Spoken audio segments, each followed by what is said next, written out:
Андан кейін бир жакшы балдар тарабынан даярдалган видеоролик слайдты даярдаптыр. Мына аны көрдүк. Мен азыр эле мына сөздү баштап сиздер менен саламдашып, эми бир эки ооз оюмду айтып анан калганын отуруп сүйлөйүн. Мага уруксат берсеңиздер. Урматтуу ата-энелер, сөзүң күмүш болсо, угарман алтын болсун дейт.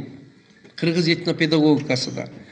Ошо мен ойлоймун, биздин сөзгө караганда сиздердин угармандыгыңыздар, өзүңүздөрдүн инсандык дараметиңиздер бийик.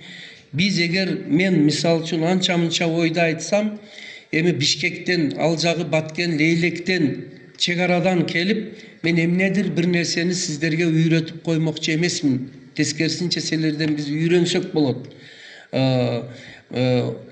Мына ушундай кабыл алыңыздар. Эгер айрым бир маселелерди айтсам, бар болгону сиздер менен ой бөлүшүп жатат. Орусча бир сөз бар, сверка часов деп кабыл алыңыздар. Бул адамзат табигаты бирөөнүн үйрөткөнүнү айткан сунушуну кабыл алуусу өтө кыйын.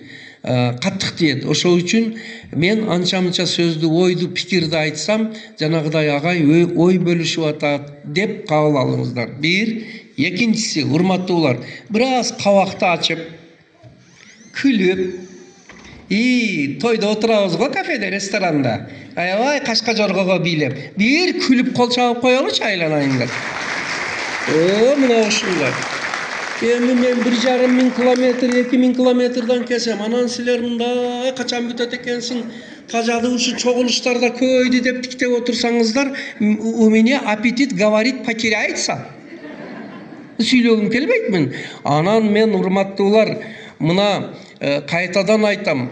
Бүгүн бир жыйын бар эле эмеде, Бишкекте. Эртеге Ысқақ Раззақовдун 115 жылдыгыга чоң жыйын болуп атат. Ал жерде мен китептин автору катары ал жерде болушум керек эле.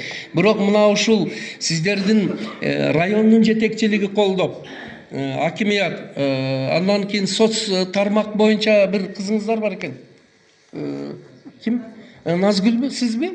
Бая бизге анан мынау Калгул Бай уулу мектебиндеги эжекейлер, тарбия завучу Нурайым, Махабат, ошолор, мына зам акимиңиздар, мен экинчи жолу эжей менен бирге иш-чара өткөрүп атам. Бул өткөндө келгенде дагы катышып отурган прокурор менен ушу чакыруу сураныч үчүн Нуржигит менен биз бир топ иштерди таштап келдик да. Анан биз мындай жөн эле өзүбүз келип түртүнүп атканыбыз жокпуз.